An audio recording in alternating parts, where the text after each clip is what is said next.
All right, guys, we've been having some recent success with some different client examples, and I wanted to kind of just catalog those for all our people so that they can kind of hear directly about what we're doing. Max, I want to start off with your situation you had recently that you were telling me about, that you said you had a guy that came $0 out of pocket to buy a house. Will you tell us kind of how that went down and what you did there? Yep, we just closed yesterday. So our client, he was a former military member. So he ended up using his VA benefits to get a zero money down loan. And we ended up negotiating with the sellers for asking price and the sellers to pay all of his closing costs. So at the end, he ended up coming out of pocket zero money just to buy this house. There So you all go. the costs were covered for him. So you had a VA loan, so zero down, and then you got the seller to pay for closing costs. And this was on a house that was on the market for how long? It was on for over a month. Over a month. So it was a little bit longer, but was the house a piece of crap, or what was the house like? Because usually when No, it houses was a are on nice for place. long, people don't think they're that good. So what was the house like? It was actually pretty nice. It just needed a little bit of cosmetic work, and he used to do construction, so everything in that house was doable. It was nothing major really wrong with it. It was just a little bit outdated, but he was fine. He's just going to paint it, put some new Yeah. flooring in it, and it's going to be good as new. Like, it's got really good bones and got over 3,000 square feet, so it's perfect for his family. And I know like with VA, those can have some of the hardest inspections and appraisal, and it all passed the inspection. Appraisal went fine for VA. We're Yep. still able to make all that happen. Because I know like right No now in this problem. market, some people think you can't get VA accepted, and all houses are going for over asking price. So there's one example where that's not the case. And how long were you working with Philip on that to achieve that with him? Oh, Phil originally came on our website back in, I think, July of 2020. Mm-hmm. Uh, and we've just been staying in touch with Philip ever since then until he was ready. And this summer, he ended up messaging us and telling us he's ready to buy a house and ready to get the ball rolling. And then we ended up meeting with Philip, figure out what he's looking for, started showing some houses, got him lined out financially, and he's ready, rock and roll, and now he's super happy. So you worked with him for about a month to find a house, or how long was it? Yeah, I think a little over a month He was from on the our first. website since July of 2020, which we have a lot of those. But then basically when he said he was ready, it took us about a month to accomplish what he was trying to accomplish. And it was all pretty smooth, pretty painless. Other than like the lender he went with that wasn't our recommendation, just had some hiccups. But Yep. there's that, but we got through it on everything. Yep. And then Rico, you said you had a situation going recently. That was a pretty good one. Why don't you tell everybody about what you did there, or what we did there? You're still muted, Rico. Sorry about that. So our client Mark and Ashley, they had where a contingent offer are in place and everything. So we looked for about a month and a half to two, just for different houses and everything. It was a house that ended up coming up on the market in Mulvane. Which offer was this one? How many offers was this one that it took? Just like 5, 6, somewhere in there. Yeah, probably about 4 or 5. So Probably about about 4 so or it 5. took Yeah, about 4 or 5 contingent offers before we got one. And where was this one at? It was in Mulvane. Okay. Yeah. It's kind of a little bit on the outskirts of town, not too far out of town, but Yeah, not too far. yeah. Keep the story. Tell them about the rest of it. Okay, so we ended up looking at this house. It was probably on the market between 15 to 20 days. Mm-hmm. Nice house. I mean, I want to say almost about a little below 1 acre of land. Like everything was remodeled within inside. Like it was a nice house. They wanted $300,000 for it. So me and my client went and looked at it, took a tour of it, talked about it, to see what number they felt comfortable with, Off top, they was like, well, we're willing at least to go to 290, But I was like, well, let's call this listing agent and everything and see what's, if they have any offers or exactly what's most important, So talk to them to see, what their client was most important, wanted more than anything. see if they had any other offers or anything just before we put a number out there. Once we kind of told her and, got what their type of situation was, instead of offering a 290, we actually end up offering the 285, even though we knew what pricing that we was willing to go up to.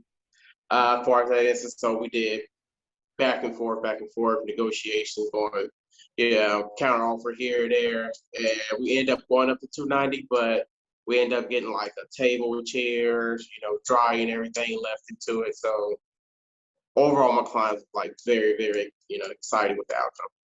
Yeah, and they're listed at 300. We got them under contract, 290 contingent. Something again that people think isn't possible in this market right now. One, to get a house under asking price. Two, to get a contingent offer accepted. All that. We're still in the middle of getting their house sold, but Right. It's obviously still possible from what you were just pulling off there. And a lot of that I know because I was working with you on that deal had to do with our back and forth communication with agent and the seller, and being on top of it, that we really went to work on that one with the client to make it happen. I mean, and that was a lot of those deals that we were doing together. There's 4 or 5 offers. It took a while to get one to stick on everything, but it is possible on it all. Right. So, and then Steve, you said you had a recent pretty good success story to kind of tell people about. Why don't you kind of tell people about yours? Yeah, so this was a private lead that I actually met through somebody else trying to sell me a product. She'd mentioned she had some in-laws moving from Arizona and they weren't happy with their realtor. I said, hey, guess what? I know a good one. So it's a communication for about a month before they ended up moving here. He was a VA loan. Property they ended up getting was a FSBO. They sent it to me and said, hey, this is a sale by owner. What can we do this? I said, yeah, let me give him a call, see if he accepts buyer's agents. He did. So we went out, we looked at the property, pulled the comps. He had a price a little high, so we decided to just go in right at asking, ask for closing costs. He agreed to all of that. It took about 3 days to decide. We kind of had to stay on him because he didn't have an agent who was taking a lot of offers and putting a deadline on. So we had to stay on him and say, okay, if we don't hear by Monday night, we're pulling the offer. 8:55 Monday, he gave me a call. So, and he accepted the deal. An inspection done, sent him the repair request. He said, yep, I'm gonna do all this, no problem. Even did things that weren't on the repair request, so that went well as well. So for as far as them out of pocket, they, earnest money, obviously, and then they had to buy their own warranty. But with him fixing everything for the VA appraisal, my hope is that when the appraisal does come in, it's not gonna be anything to do because we've gotten on top of all of that ahead of time. Yeah. This was probably about their 4th or 5th offer, and they'd gone over quite a bit on some previous ones. They were starting to get frustrated, but we found this one and got it right at asking. Yeah.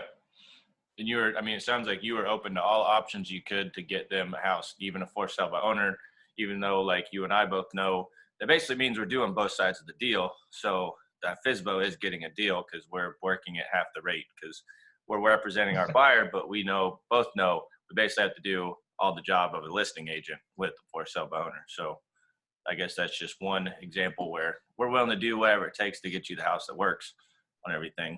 Because you, like you said, you had 4 or 5 offers. You were driving them all over the place. Weren't they living like out of a hotel room temporarily? They're still out of a hotel. We looked at some in Augusta. We looked at some all the way over on the west side, and we even struck a deal where once the appraisal comes through, they can move in early so they can get out of the hotel. So we just have to wait for that appraisal. There you go.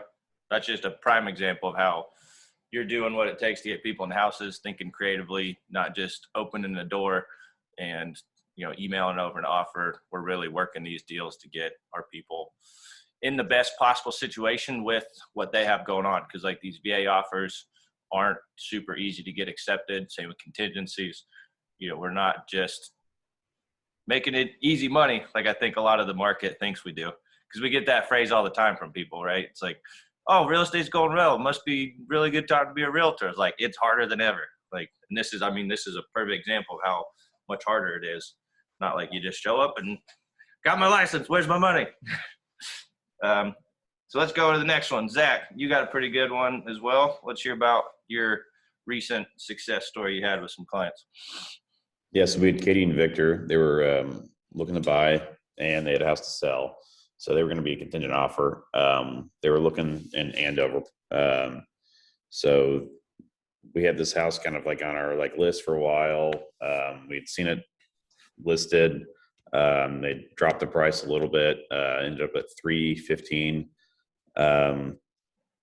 They still wanted to look at it. It was a little bit higher than where they wanted to spend. We ended up pulling comps on it and looking at, that it was probably around 300 is where it should have been for the neighborhood.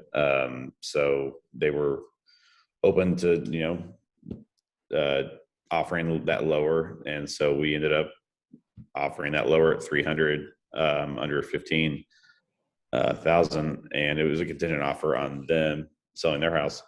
And they took it. And then on the selling side of their house, you could probably talk to a little bit of like, we just marketed it really well and it showed really well. They'd done a lot of work to it, had a pool, and It's 9 o'clock. kind of had a really good, like, pretty much staged really well with all their furniture and stuff like that. So we showed it and had an open house. Ended up having like 35 people come through. I think we ended up with 12 offers on it, and we ended up selling their house for over for 20 grand over asking. And That is with the 10 grand appraisal gap. well, yeah, right. So yeah, we had some really good offers on that. So we had really good offers on that. I think we had like 13,000 views on our video that we used too. Right. Had that drone shot and video presentation, the whole thing. Really highlighted the pool, got a lot of attention there. So sold the house for 20 grand over, as is with the 10 grand appraisal gap, and then bought their house for 15 grand under at 300, right? And then it appraised at 305. Isn't that what it came in at? Right. So, I mean, that's just a prime example of how you can buy houses under asking price and you can sell them for over asking, because we get that commonly from everyone of like, I don't want to overpay for a house, or I got to buy high and sell high. Like, it's like, well, that's not always the case. Like, let's go find the exception. If you're willing to work with us and talk with us, we can show you how that's not 100% the case all the time. The other thing with that is you don't have to get into all the details, but that closing that transaction was pretty rocky. So all that sounds great, what we just said, but Right. And talk a little bit about the extent we went through to make sure that that thing got closed and actually happened. There's just a lot of moving parts in a contingent offer.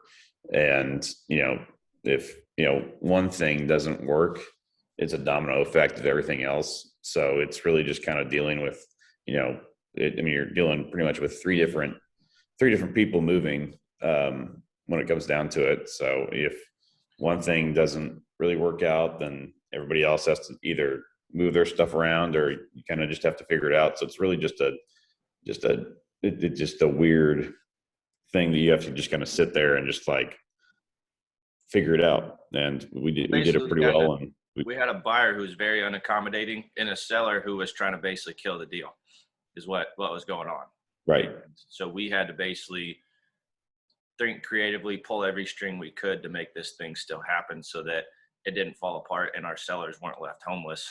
That was something that was on our minds and their minds in the middle of this that we made sure to not let happen, because we figured out a way to still keep it all together on everything. This was one that unfortunately we don't want to see this happen, but sometimes brokers have to get involved to voice a little bit of reason into buyers and to sellers to make sure that everything's handled appropriately, legally, like reasonably with all this. And when that does happen, we're not the type of agents to fold or back down or just quit or let it go. And I feel like that's a little bit what the agents on either side of our transaction were doing.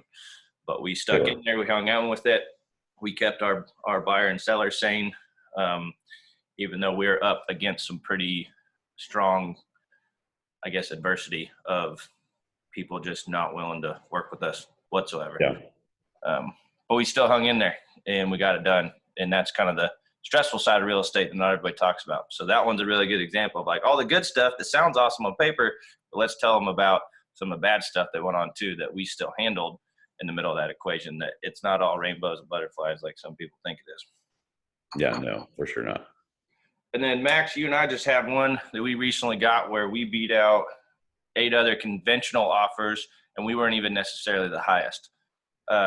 We're not entirely closed on this one, so I can't give you all the full details on it.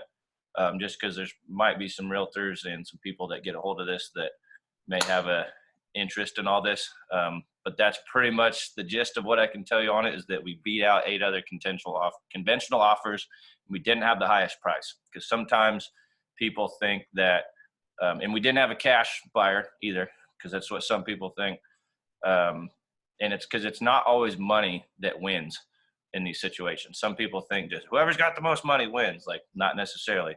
Talking to the agent, working the deal, figuring out what's important to the sellers, where you can creatively position yourself to actually win a deal is one of the things we pride ourselves being at best at, is actually getting deals done, winning deals in this market. And that's just one example of it all. I can't give you the exact numbers unless you call or message us directly, then I could talk to you about that. But just because there's a conflict of interest and we do have client confidentiality, we can't give away pertinent info, that would put anybody at a disadvantage that is currently signed with us. But that's some of the examples we have. I wanted to get some of those out there to give you guys some real world examples of what's going on, how we're winning in this market, what's possible, and hopefully it helped you learn a little bit more how real estate works today. We'll talk to you guys later.